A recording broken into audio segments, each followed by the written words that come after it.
যদি নাবালেগ বা মস্তিষ্ক বিকৃত ব্যক্তি সম্পদের মালিক হন তবে তাকে কি কুরবানি দিতে হবে? দেখুন, মস্তিষ্ক বিকৃত যদি হন, নাবালেগ যদি হন, তাহলে শরীয়তের কুরবানি দেওয়া যাদের পক্ষে ওয়াজিব করা হয়েছে তার মৌলিক শর্ত হলো যে আল উযহিয়াতু আলা কুল্লি হুররিন মুসলিমিন আকিলিন বালিগিন মুসির, যারা স্বাধীন, জ্ঞানী, সুস্থ মস্তিষ্কের এবং সম্পদশালী তাদের জন্যই কোরবানি ওয়াজিব। তো এখানে যেহেতু আপনারা উল্লেখ করেছেন তিনি মস্তিষ্ক বিকৃত, ফলে তিনি জ্ঞানী নন, তিনি অজ্ঞানী, অতএব তিনি শরীয়তের মুকাল্লাফ অর্থাৎ শরীয়তের দায়িত্বপ্রাপ্ত নন, ফলে তার পক্ষে কোরবানি করা ওয়াজিব নয়। তবে তার ওয়ারিস কেউ যদি তার হয়ে কোরবানি করে দেয় তো সেটি করতে পারে, কিন্তু যেহেতু মূল মালিক সে যেহেতু দায়িত্বপ্রাপ্ত নয়, সুতরাং এ থেকে তার উজুবিয়াত আদায় হবে না, বরং কেউ করে দিলে সেটাও মুস্তাহাব হবে। প্রশ্ন করেছেন মহিবুজ্জামান বিরা, উত্তর 24 পরগনা থেকে।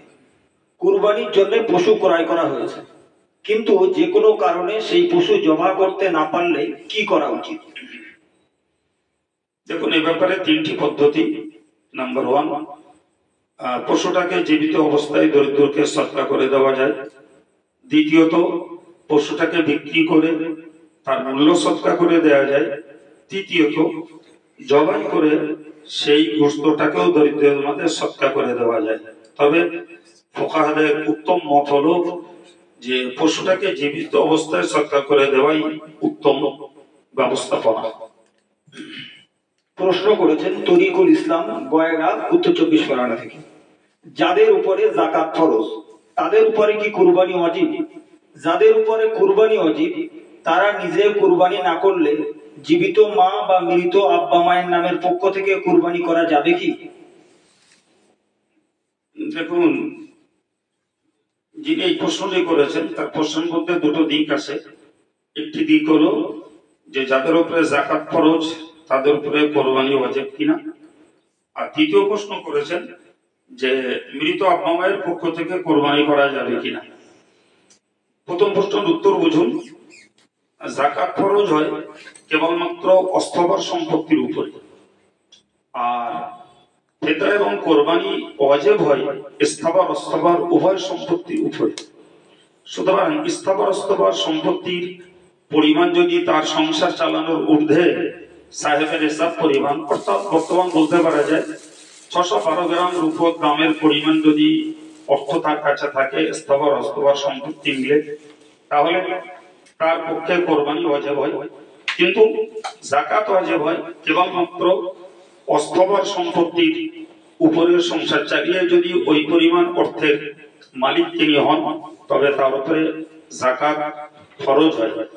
তো পার্থক্য এটাই বলা যায় যে সকল যাকাত ফরজ যাদের উপরে তাদের জন্য কোরবানি ওয়াজিব নাও হতে পারে, কিন্তু কোরবানি আর ফিতরা যাদের উপরে ওয়াজিব হয়ে যায় আবার তাদের উপরে যাকাত ও ফরজ না হতে পারে।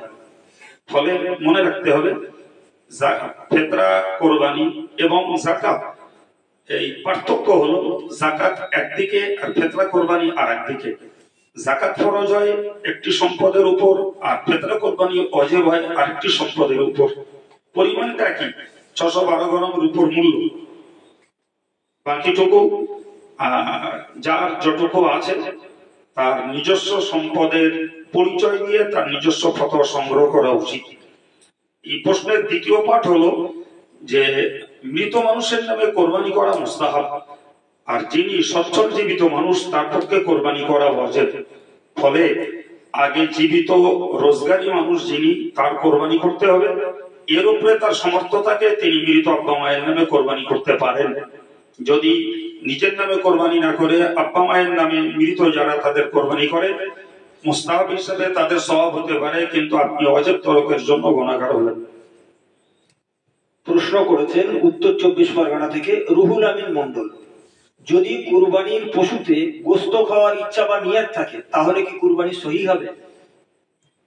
এই প্রশ্নটি আমাদের গতদিনের পর্বেও ছিল, সেখানে আমরা স্পষ্ট করে বলেছিলাম যে একটি পশুতে যে কয়জন পার্টনার হন, শরীকদার হন, তো কারোরই যদি গোশত খাওয়ার নিয়ত থাকে তাহলে গোটা কোরবানিটাই বাতিল হয়ে যাবে।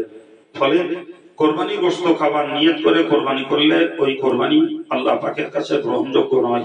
বরং মনে রাখতে হবে কোরবানি দেওয়ার মূল উদ্দেশ্য হলো আল্লাহ পাকের নৈকট্যতা লাভ করা।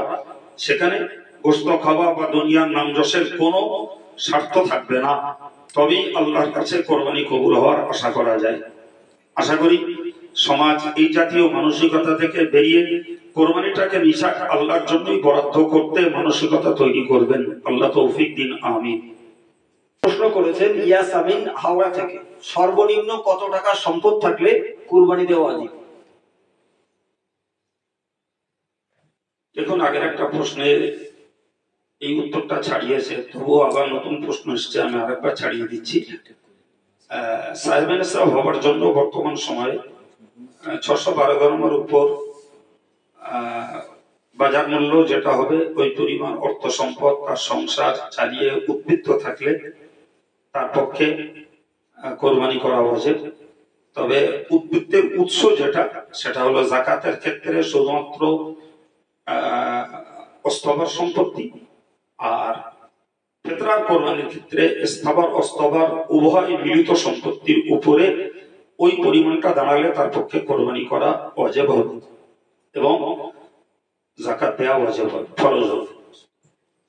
প্রশ্ন করেছেন আল মামুন হাওড়া, উত্তর 24 পরগনা থেকে, একটা গরুতে 2 জন অংশীদার থাকলে একজন কুরবানির নিয়তে অপরজন আকিকার নিয়তে, এটা শরীয়তের দৃষ্টিতে কতটা সঠিক হবে?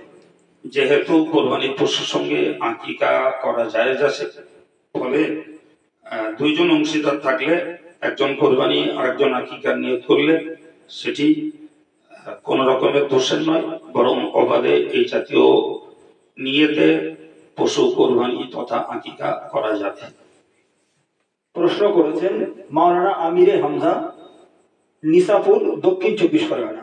তিনি প্রশ্ন করেছেন, আমার একটি খাসি আছে যা আমি কুরবানি দেব আমার মায়ের নামে। মায়ের মৃত্যু হয়েছে, শুধুমাত্র মায়ের নামে যদি দাতা হিসেবে আমার নাম না থাকে তাহলে কুরবানিটি কি জায়েজ হবে?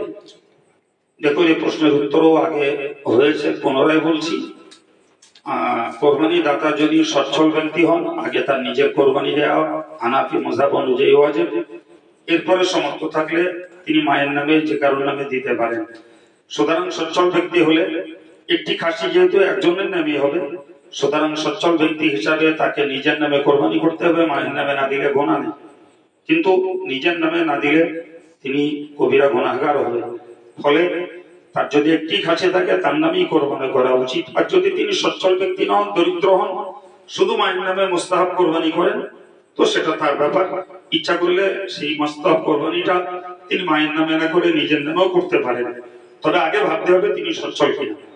যদি সচ্ছল হন তাহলে আগে নিজের নামে পরে মায়ের নামে, সচ্ছল না হলে মায়ের নামে বা যে কারোর নামে মুস্তাহাব কোরবানি করতে পারে। প্রশ্ন করেছেন আশিকুল ইসলাম, দক্ষিণ 24 পরগনা থেকে, কুরবানি একা দেওয়া উত্তম নাকি ভাগে দেওয়া উত্তম? নিঃসন্দেহে নিয়ত খাঁটি করে একা দেয়াই উত্তম। কারণ নিজের ব্যক্তিগত নিয়ত যদি ইখলাসের সঙ্গে আল্লাহ পাকের কুরবাত নৈকট্যতা হাসিলের জন্য দেওয়া হয়, তাহলে সেটি আল্লাহ পাকের কাছে কবুল হওয়ার উপযুক্ত বলে মনে করা যায়। কিন্তু যখনই পার্টনার নেওয়া হবে, আল্লাহ না করুন তাদের মধ্যে নিয়তের বিচ্যুতি থেকে যেতে পারে। ফলে পার্টনার নেওয়ার তুলনায় কোরবানি একা দেওয়াই সব থেকে উত্তম। প্রশ্ন করেছেন তরিকুল মন্ডল, মালঞ্চ, উত্তর 24 পরগনা থেকে, কুরবানি দেওয়ার আগে চুল নখ দাড়ি কাটলে কি কুরবানির অসুবিধা হবে? দেখুন, প্রথম বলি, দাড়ি কাটার প্রশ্নটা তো না আসাই উচিত ছিল, কারণ দাড়ি 1 মুষ্টির নিচে কাটা জায়েজ নয়, এটাকে আমরা খুব ভালোভাবে জানি। ফলে দাড়ি কাটার প্রশ্ন নয়, তবে 1 মুষ্টির ঊর্ধ্বে যদি কেউ দাড়ি সেভ করেন সেটা শরীয়তে অনুমতি আছে।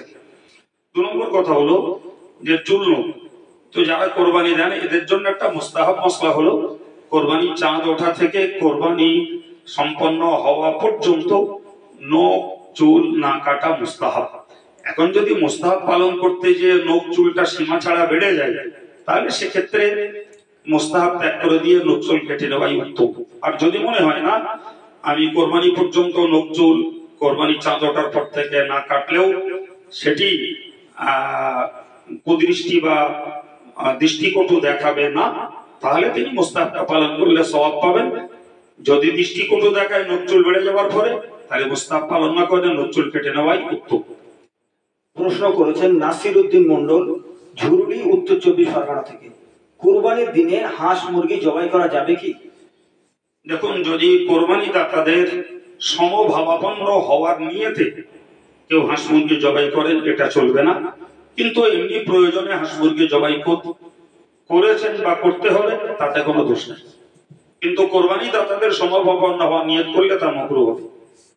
প্রশ্ন করেছেন জাকির হোসেন, বনমালীপুর, দক্ষিণ 24 পরগনা থেকে। বিয়ের অলিমার জন্য কুরবানির গোশত সংগ্রহ করে রাখা যাবে কি? যদি তিনি সচ্ছল ব্যক্তি হন এবং তার নিজস্ব কোরবানির গোশত তিনি সংগ্রহ করে রাখেন বিয়ের অলিমার জন্য, এতে কোনো সমস্যা নেই, রাখতেই পারেন। আর যদি তিনি দরিদ্র হন আর মানুষ যদি তাকে বিয়ের অলিমা করার জন্য গোশত দিয়ে সহায়তা করেন, সেক্ষেত্রে তিনিও সংগ্রহ করতে পারেন, তাতেও কোনো সমস্যা নেই। প্রশ্ন করেছেন ইমরান মোল্লা, বোম্বাই গলিবাগ থেকে। আমি বোম্বাইতে থাকি এবং এখানে কুরবানি করি। আমার পরিবারের কোনো সদস্যর নামে বোম্বাইতে কুরবানি করা হলে তা কবুল হবে কি? অথবা বাড়িতে অন্যত্র কুরবানি দিলে সেটাও কি কবুল হবে? এখন প্রথম কথা হলো, রোজগারের অধিকর্তা যিনি, কোরবানি হবে তার নামে। সুতরাং আপনি বোম্বাই বসে যদি আপনি রোজগার করেন আর আপনার নামে কোরবানি দেন, সেটাও চলবে। আর যদি মনে হয় যে আপনার নামে কোরবানি বাড়িতে দেবেন, তাও হবে। আর যদি এটা মনে হয় যে আমিও কোরবানি দেওয়ার সক্ষম সচ্ছল ব্যক্তি আর আমার বাড়িতে যারা আছে তাদের মধ্যেও যারা আছেন তারাও সচ্ছল ব্যক্তি, তাহলে প্রত্যেকের নামে কোরবানি করতে হবে। সে বোম্বাইতে দেন আর বাড়িতে, স্বদেশে, অন্যত্র যেখানেই দেন, যিনি রোজগারের দায়িত্বশীল এবং পরিবারের সকলেই যদি সচ্ছল বলে প্রতিপন্ন হন, তাহলে সকলের নামেই কোরবানি করতে হবে। যেখানে দেন সেটা আদায় হবে, ওটা কথা নয়। কিন্তু কোরবানি দিতে হবে প্রথমত রোজগারের ব্যক্তিদের, আর রোজগার যার তার নামে হবে। আর অন্যদেরও যদি পরিবারের অ্যাসেট প্রপার্টি ভাগ করলে দেখা যায় সবাই সাহেব নেশাব, তাহলে সবাইকেই কোরবানি দেওয়া লাগবে। প্রশ্ন করেছেন রাজ্জাক গাজী, হিমালগঞ্জ কাটাকালি থেকে। আমি তামিলনাড়ুতে আছি, এখানে কুরবানির গোশত জোগাড় করা কঠিন। আমরা ভাবছি গোশত ক্রয় করে খাবো। শুনেছি কুরবানির ঈদের দিনে গোশত ক্রয় করা নিষেধ, এটা কতটুকু শরীয়ত সম্মত? দেখুন, কোরবানির গোশত খেতেই হবে এমন কোন বাধ্যবাধকতার হুকুম শরীয়তে নেই। সুতরাং সহজে যদি আপনি সঞ্চয় করতে পারলেন, খেলেন, না খেলেন তাতেও দোষ নেই। এবং এরপরে যদি মনে হয় না কোরবানির গোশত একটু খাবো, তো পেলে খান। যদি মনে হয় না পাচ্ছি না, বাজারে সাধারণ ভাবে যে গোশত বিক্রি হয় সেই গোশত কিনে খাবো, খেতে পারেন, কোনো সমস্যা নেই। প্রশ্ন করেছেন শরীফুল ইসলাম, বোম্বাই থেকে। বোম্বাইতে কুরবানির গরু জবাইয়ের পরে গরুর গায়ের উপরে বুট, জুতা বা চপ্পল পরে উঠে চামড়া ছাড়ানো হয়, এটা কতটা শরীয়ত সম্মত? দেখুন, চামড়া ছাড়ানোর সুবিধার্থে যদি পায়ে জুতো পরে থাকেন সেটা দোষের নয়। যেহেতু কোরবানির পশু, হয়তো আমরা আদবের দিক দিয়ে মনে করি যে এদের গায়ে পা দেওয়াটা কেমন লাগবে, কিন্তু শরীয়তে এটার কোনো নিষেধাজ্ঞা জারি নেই। সুতরাং কাজের সুবিধার্থে যদি চামড়ার উপরে পা রেখে চামড়া ছাড়ান, তো সেটা জায়েজ হবে। প্রশ্ন করেছেন মোহাম্মদ শরীফুল কারিগর, বোম্বাই থেকে, বোম্বাই প্রবাসী। কুরবানির গোশত 3 ভাগে ভাগ করা কি বাধ্যতামূলক? বোম্বাইয়ের অনেকেই প্রথমে কিছু গোশত রান্না করে, বাকি গোশত আশেপাশে একটু বন্টন করে, বাকিটা নিজের জন্য রেখে দেয়, এটা কতটা শরীয়ত সম্মত? এখন আগের কথাটা খেয়াল রাখতে হবে। কোরবানি কবুল হওয়ার জন্য দরকার নিজের বিশুদ্ধ নিয়ত, আল্লাহ পাকের নৈকট্য অর্জনের চিন্তা। যদি সত্যি কোনো কোরবানি দাতা ইখলাসের সঙ্গে তিনি কোরবানি আদায় করেন, তারপরে যদি মনে করেন যে আমার জবাই হয়ে গেছে, আমি কিছু গোশত নিয়ে রান্না করব, তো তার নিয়ত স্বচ্ছ থাকলে এই রান্না করে খাওয়াটা দোষের নয়। আর নিয়তেই যদি ত্রুটি থাকে, তাহলে গোশত আগে নিয়ে খান আর পরে নিয়ে খান, কোরবানি বাতিল হয়ে গেছে এবং কোরবানির সওয়াব হবে না। এরপরে মনে রাখতে হবে যে কোরবানির গোশত 3 ভাগে বিনিবন্টন করা ফরজ ওয়াজিব নয়, ওটা মুস্তাহাব জিনিস। এখন যদি কেউ মনে করে যে আমার কোরবানির গোশত আমি দান করব না, টোটালটাই নিজে খাবো, তাও খেতে পারে। তবে মানবিকতা এটাই বলে, যারা দরিদ্র মানুষ তারা সারা বছর গোশত সঞ্চয় সংগ্রহ করে খেতে পারেন না, কোরবানি মুসলমানদের একটা অবাধ এবং আম দানের উৎসব, ফলে আমরা একটা অংশ দরিদ্রদের মাঝে দেব, এটা নিশ্চিত। যেমন মানবিকতা, তেমন ইসলামের একটি সহানুভূতি আর দরিদ্রের প্রতি প্রীতি ভালোবাসার উপযুক্ত লক্ষণ বা নিদর্শন। ফলে সব না খেয়ে কিছু দরিদ্রকে দেওয়া উচিত। এবং শুরুর দিকেই নিজে খেয়ে নেবো এটা করলে ভিতরে আপনার নিয়ত কি আছে আল্লাহ ভালো জানেন, তবে বাহ্যিকটা যেন দেখলে মনে হয় যে এই জাতীয় ব্যক্তিরা গোশত খাওয়ার জন্যই কোরবানি দিয়েছে, যেটা কোরবানি কবুল না হওয়ার পথে একটি বড় অন্তর হয়। এই দিকটাই মাথায় রেখেই গোশত আগে খাবেন না পরে খাবেন সেটা আপনাদের ভাবা উচিত। প্রশ্ন করেছেন বাঁকুড়া থেকে আমিনুর রহমান, কুরবানি দেওয়ার সময় 3, 5, 7 ভাগেতে ভাগ করে প্রত্যেক ভাগে কুরবানির সময় পরিবারের একজনের নাম উল্লেখ করা হয়, এই নাম মৃত ব্যক্তির নামে হলে কুরবানি গ্রহণযোগ্য হবে কি? দেখুন, বিষয়গুলো সমপর্যায়ে। তো 3, 5, 7 ভাগে কোরবানি করেন বা এক একজনের নাম দিয়ে করেন। আবার বিষয়টা বুঝুন, যিনি রোজগার করেন কোরবানি দেওয়ার দায়িত্ব তার। ফলে আপনি প্রতি বছর ঘুরিয়ে ঘুরিয়ে পরিবারে একজন করে নাম দেবেন, এটা কোনো বিধান নয়। বরং যিনি উপার্জনশীল মেম্বার তার পক্ষে উচিত হলো আগে নিজের কোরবানি করা, এরপরে তিনি অন্য কারো পরিবারের সদস্যদের কারোর নাম নথিভুক্ত করে আর একটা পার্টনার হবেন, আর একটা অংশীদার বানাবেন, সেটা বানাতে পারেন। এবং এই ক্ষেত্রে মনে রাখা দরকার যে, আবারও বলছি, মৃত ব্যক্তির নামে ওসিয়ত না থাকলে কোরবানি করা মুস্তাহাব।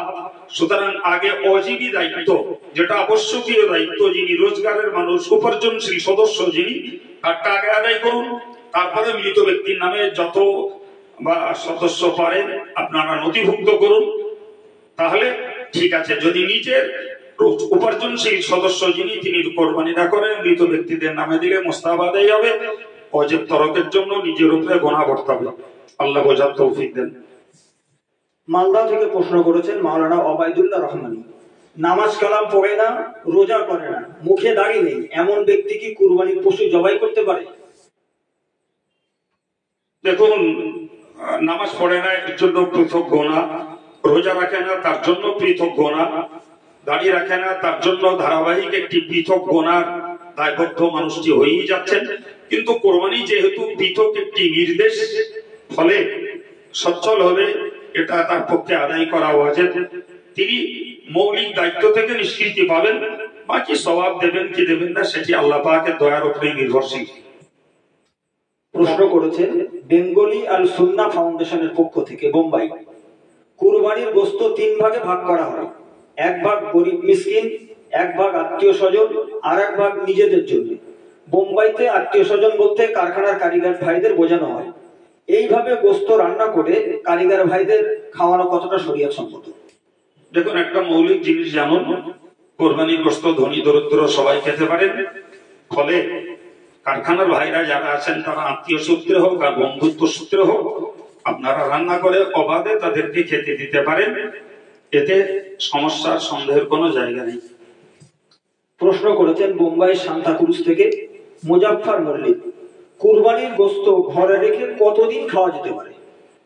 দেখুন, একটা পিরিয়ডে যখন মানুষ দানের অভ্যস্ত হননি, সেই পিরিয়ডে 3 দিনের বেশি কোরবানির গোশত স্টক করার শরীয়তে অনুমতি ছিল না। পরবর্তীকালে যখন মানুষ দান করার প্রতি অভ্যস্ত হয়েছে, তখন কোরবানির গোশত আনলিমিটেড টাইম, অপরিমিত সময় আপনি যতদিন ইচ্ছা পারেন ঘরে রেখে খেতে পারেন, তাতে কোনো সমস্যা নেই। প্রশ্ন করেছেন দেগঙ্গা উত্তর 24 পরগনা থেকে সাদ্দাম হোসেন, একজন ব্যক্তি তার বাচ্চার জন্য আকিকা করার নিয়ত করেছিলেন, পরে সেই বাচ্চাটি মারা যায়, এখন কি ওই বাচ্চার নামে আকিকা করতে হবে? এটা যেহেতু কোরবানি সংক্রান্ত প্রশ্ন নয়, তো বাচ্চাটি বেঁচে থাকলে তো আকিকা করা মুস্তাহাব ছিল হানাফি মাযহাবে। এখন বাচ্চাটি ইন্তেকাল করেছে, তো তারপরেও ইচ্ছা করলে তার নামে আকিকা করতে পারেন। তবে ইন্তেকালের পরে আকিকা করার তুলনায় তার নামে নিজের কোরবানি দেওয়ার পরে অতিরিক্ত কোনো কোরবানি দেওয়া আরো উত্তম হবে। নন্দীগ্রাম থেকে একজন ভাই প্রশ্ন করেছেন, তিনি বাজার থেকে একটা গরু কিনেছেন। গরু যখন কিনেছিলেন গলায় দড়ি সহ কিনে নিয়ে এসেছিলেন, গরু কুরবানি হয়ে গেছে, এখন সেই দড়ির অবস্থান কি হবে?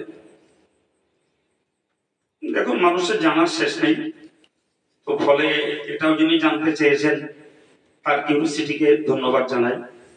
তো শুনুন, কোরবানি নিয়েতে যখন কোনো পশু ক্রয় করা হয়, তো তার কাছে যে দড়ি থাকুক কিংবা কোরবানির পশুটার দুধ হোক অথবা তার গায়ের পশম কেটেও যদি বিক্রি করা হয়, তো নিয়েতে যখন পশুটা কেনা হয় তার সঙ্গে দড়ি বলি, তার পশম বলি, দুধ বলি সবগুলোকেই সৎকা করে দিতে হবে। সুতরাং দড়িটাও দান করে দিতে হবে, বিক্রি করলে পয়সাটা সৎকা করতে হবে। কেউ যদি কোরবানির পশুর দুধ খেয়ে ফেলে, সে দুধ খাওয়ার পয়সা তাকে দান করতে হবে, এবং পশম যদি কেটে বিক্রি করেন সেটাও দান করতে হবে। আশা করি ভাইয়ের প্রশ্নের সমাধান হয়ে গেছে।